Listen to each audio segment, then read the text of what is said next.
AITAH for telling my 14-year-old son I was not his biological father after my wife had an affair on me. I 37M, have been married to my wife 36F for 10 years. When I started dating her, she was a single mom as her ex had fled the state after she got pregnant. My wife never wanted to tell our son that I was not his biological father. She wanted to wait till he was an adult in his 20s, and we decided on that when we married. I found out last week from one of my friends that my wife was having an affair. I confronted my wife about it.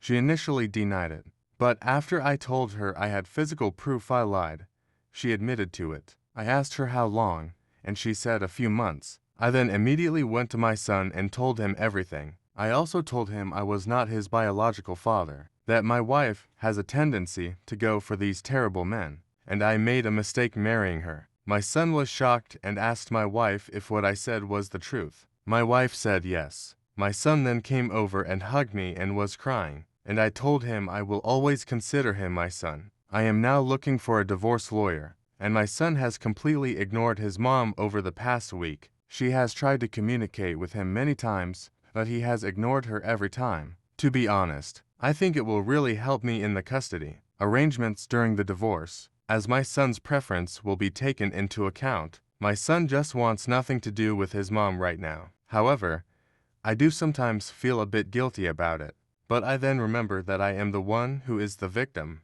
AITAH.